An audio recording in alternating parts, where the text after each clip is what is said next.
오늘은 날씨가 너무 덥네. 운동은 내일부터 해야겠어. 나는 밤에 공부하는 게 집중이 더 잘 되지. 지금은 그냥 좀 쉬고 있다가 하지. 이렇게 말하고 나면 이상하게도 마음이 편안해집니다. 당연한 이유가 생겼으니까요. 그런데 잠깐, 이 말 정말 내 진심일까요?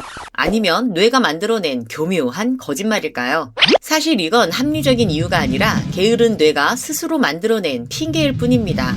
당신의 합리화는 의지력이 부족해서가 아니라 에너지를 아끼고자 뇌가 핑계라는 전략을 세운 겁니다. 핑계를 멈추고 행동하고 싶으신가요? 영상을 끝까지 보신다면 그 전략 당신도 가능합니다.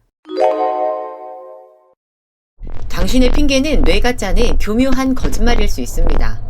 뇌는 몸무게의 2%밖에 차지하지 않지만 에너지는 약 20%나 쓰는 에너지 괴물입니다.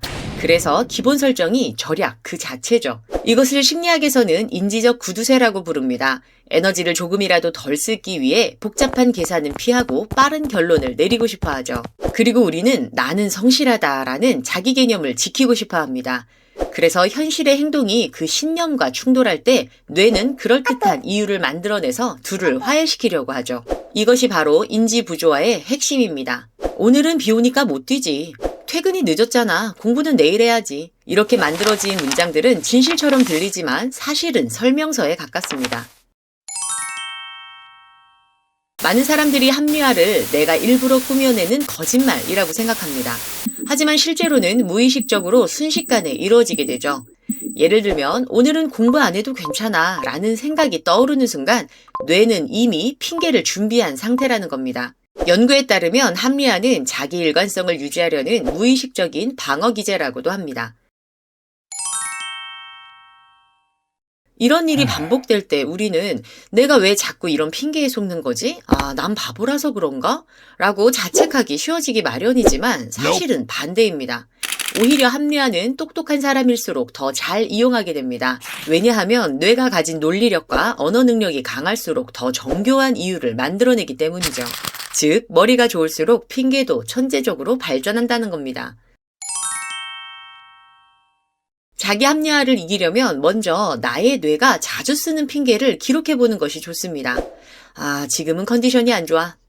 내일부터 진짜 제대로 한다. 이러한 핑계를 1, 2주 정도만 기록해도 내가 하고 있는 뇌의 핑계에 습관적인 패턴이 보이게 됩니다. 자각이 되면 그 순간에 이건 진짜 내가 아니라 뇌의 자동 반응이었구나 라는 생각을 하게 되고 이렇게 기록을 통해 한 발짝 떨어져서 객관적으로 볼 수 있습니다. 뇌는 행동보다 합리화를 먼저 던지는데요. 오히려 역으로 행동을 시작하면 합리화는 힘을 잃게 됩니다. 예를 들어 운동이 하기 싫을 때 1시간 동안 러닝하기를 떠올리면 부담스럽지만 그냥 5분이라도 스트레칭 하자 하면서 몸을 움직이는 순간 이렇게 작은 행동을 해버리고 나면 뇌는 더 이상 핑계를 만들 이유가 사라지게 되죠. 실제로 숙제를 미루던 학생들에게 책상에 앉아서 책만 펼치고 있어 라고 지시를 했더니 대부분 10분 후에 숙제를 하고 있었답니다. 작은 행동이 뇌의 회피 신호를 차단해버린 거죠. 심리학에서는 이를 행동 기반 자기 인식이라고 부릅니다. 즉, 생각이 행동을 이끄는 것이 아니라 작은 행동이 오히려 생각을 바꾸고 동기를 끌어올린다는 겁니다. 많은 사람들이 이렇게 자기 합리화를 없애기 위해 완벽주의적인 통제를 시도하곤 합니다. 하지만 이건 오히려 뇌를 더 지치게 만들어서 더 정교한 핑계를 양산해내게 되기 때문에 역효과가 나기도 합니다. 실수는 없애는 게 아니라 작게 행동하면서 서서히 무력화하는 게 핵심이라는 사실 기억하세요? 예일대 연구에서는 매일 운동을 미루던 학생들에게 핑계 일기를 쓰게 했습니다. 방법은 간단합니다. 하루 동안 내가 어떤 핑계를 대고 있었는지 그대로 적는 건데요. 노트에 2칸만 그립니다. 왼쪽에는 사실, 오른쪽에는 이야기. 비가 온다는 사실입니다. 비 올 때 뛰면 감기 걸리니까 오늘은 쉰다. 이것은 이야기죠. 이렇게 적어보면 나의 뇌가 즐겨 쓰는 변명의 패턴이 눈에 보이게 됩니다. 이렇게 뇌가 던진 합리화를 그대로 기록해보세요. 한 달 동안 이런 기록을 이어나간 결과 학생들의 미루기 빈도는 30% 이상 줄었고 실제 운동 참여율이 눈에 띄게 높아졌다고 합니다. 핵심은 핑계를 없애려고 애쓰는 게 아니라 그냥 보이는 상태로 나를 꺼내어 놓는 겁니다. 눈으로 확인하는 순간 뇌는 더 이상 그 핑계를 믿기 힘들어지게 되고 자연스럽게 행동으로 옮겨지게 되죠. 즉, 합리화를 자각하는 것만으로도 변화는 시작됩니다. 오늘부터라도 핑계일기를 써보세요. 여러분의 뇌가 만들어내는 교묘한 거짓말을 들켜버리면 그 순간부터 행동은 달라지게 될 겁니다.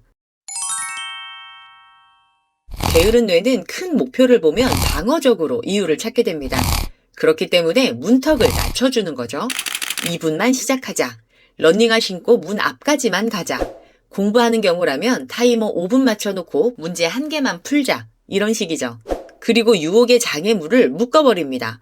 좋아하는 음악은 러닝할 때만 듣기. 넷플릭스 시리즈는 실내 자전거 페달 돌릴 때만 보기. 그럼 행동은 쉬워지고 합리화의 유혹은 약해지기 마련입니다. 미래의 경쟁력은 자기 설계 능력입니다. 똑똑함이 변명을 키우는 시대에 똑똑함을 설계에 쓰는 사람이 이깁니다. 오늘부터 시작하세요. 오늘이 핑계가 멈춘 날로 기록될 겁니다. 오늘 당신의 핑계 한 줄을 댓글로 남겨주세요. 이것도 인지하는 순간 멈출 수 있습니다.